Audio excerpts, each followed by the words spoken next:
Hello friend, YouTube channel में आपका स्वागत है। आज मैं आपको इस वीडियो में लॉन्ग मार्च 5 रॉकेट के बारे में बताने जा रहा हूं। चलिए दोस्तों, तो सबसे पहले जानते हैं कि लॉन्ग मार्च 5 क्या है।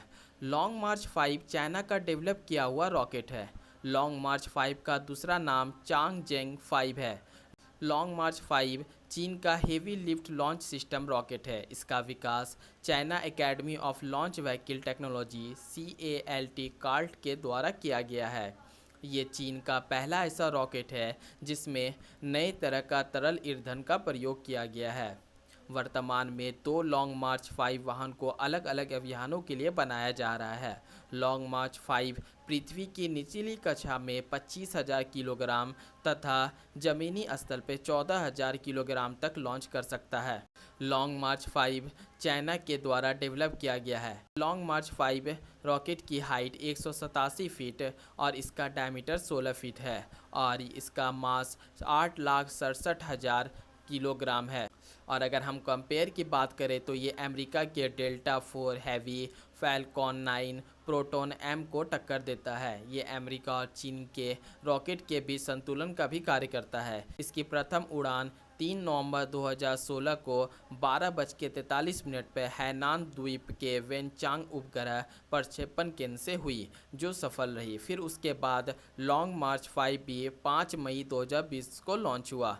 अब हम आपको बताते हैं लॉन्ग मार्च 5 भी कैसे अटलांटिक महासागर में गिर गया।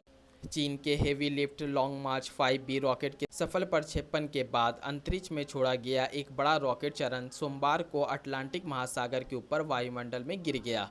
कक्षा में अनियंत्रित पुनः प्रवेश करने के लिए लगभग 30 वर्षों में सबसे भारी वस्तु बन गया है। US स्पेस फोर्स के 18वें स्पेस कंट्रोल के अनुसार लॉन्ग मार्च 5B रॉकेट के कोर चरण ने सोमवार को 11:33 पर वायुमंडल में प्रवेश किया। उस समय रॉकेट अफ्रीका के पश्चिमी तट से दूर अटलांटिक महासागर के ऊपर उड़ रहा था।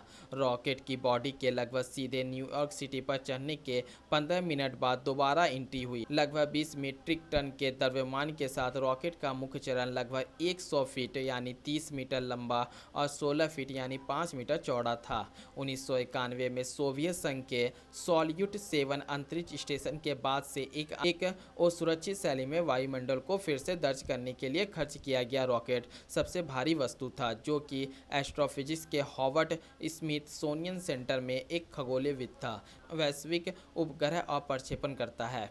जबकि लॉन्ग मार्च 5B के मुख्य चरण के आकार ने सोमवार के पुनः प्रवेश को उल्लेखनीय बना दिया था। अधिकांश रॉकेट के जलने की आशंका होती है क्योंकि ये वायुमंडल में वापस आ गया था। अधिकांश रॉकेट खगोलीय पॉपलेंट टैंकों से बने होते हैं, लेकिन कोर चरण के दो YF-77 मुख्य इंजनों की घनी टर्बो मैचनशिप अंतरिक्ष से गिरने से बच सकती थी।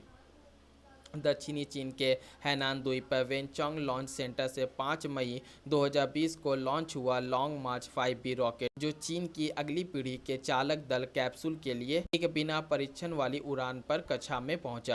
5 मई को चीन के हेवी लिफ्ट लॉन्ग मार्च 5 रॉकेट के नए कॉन्फ़िगरेशन की शुरुआत हुई। 5 मार्च को लॉन्ग मार्च में चीनी डिजाइनरों ने रॉकेट के दूसरे चरण को हटा दिया और इसे पेलोड के लिए एक लंबे वॉल्यूम के साथ बदल दिया। लॉन्ग मार्च 5B को चीन के नियोजित अंतरिक्ष स्टेशन के लिए मॉड्यूल लॉन्च करने के लिए डिजाइन किया गया है। इसने 4 केरोसिन ईंधन वाले स्ट्रैप ऑन बूस्टर के साथ लॉन्च किया, जो लिफ्ट ऑफ के 3 मिनट बाद रॉकेट से गिर गया, और एक हाइड्रोजन ईंधन वाले क्रायोजेनिक कोर चरण ने चालक दल कैप्सूल के साथ कक्षा में प्रवेश किया। बिना राजकीय इंजन के कोर स्टेज को कम ऊंचाई वाली कक्षा में छोड़ दिया गया, जहां ये जल्दी से वायुमंडल के आगे झुक गया। मृत उपग्रह और पुराने रॉकेट चरण नियमित रूप से वायुमंडल में फिर से प्रवेश करते हैं, लेकिन कुछ टन से अधिक के द्रव्यमान वाली वस्तु में फिर से प्रवेश करना निषेध है। अंतरिक्ष एजेंसियां, लॉन्च ऑपरेटर और उपग्रह कंपनियां अक्सर समुद्र के ऊपर फिर से प्रविष्टियों की ओर खर्च किए गए रॉकेट चरणों और उम्र बढ़ने वाले उपग्रहों का मार्गदर्शन करने की कोशिश करती है, जिससे जोखिम होता है कि मलबे आबादी वाले क्षेत्र में गिर सकते हैं। और नियंत्रित री एंट्रीज का अनुमान लगाना मुश्किल है और अमेरिकी सेना द्वारा जारी किए गए पूर्वानुमान ने री एंट्री से पहले के 2 दिन में रॉकेट के पृथ्वी पर वापस आने के लिए खिड़की को संकुचित कर दिया। ग्राउंड आधारित रडार ने अंतरिक्ष में लंबे मार्च 5B रॉकेट बॉडी को ट्रैक किया। इससे अमेरिकी सैन्य अधिकारियों ने अंतरिक्ष मलबे की निगरानी के लिए नियमित रूप से कोर चरण की कक्षा को मापने का आरोप लगाया।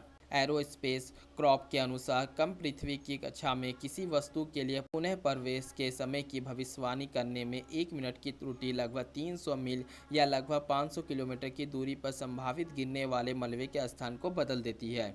लॉन्ग मार्च 5B रॉकेट बॉडी ने 41.1 डिग्री उत्तर और दक्षिण के अक्षांश के बीच एक कक्षा में उड़ान भरी, जिसका अर्थ है कि पुनः प्रवेश न्यूयॉर्क शहर के आसपास या उत्तर में वेलिंगटन न्यूजीलैंड के रूप में दक्षिण तक हो सकता है। अंत में कोर चरण से कोई भी मलबा जो फिर से वापस करने से बच गया, आबादी वाले क्षेत्रों से दूर समुद्र में गिरता दिखाई दिया। चीन की योजना 2021 और 22 में कम से कम 3 और लॉन्ग मार्च 5B रॉकेट लॉन्च करने की है, जो देश के नियोजित अंतरिक्ष स्टेशन के लिए मॉड्यूल के साथ है। इसलिए अगले कुछ वर्षों में अधिक और नियंत्रित रॉकेट री एंट्री की उम्मीद है। कक्षा से वातावरण में फिर से प्रवेश करने के लिए सबसे बड़े पैमाने पर मानव निर्मित वस्तु रूस का मिर अंतरिक्ष स्टेशन था, जिसने 2001 में दक्षिण प्रशांत महासागर में एक निर्देशित पुनः प्रवेश किया था।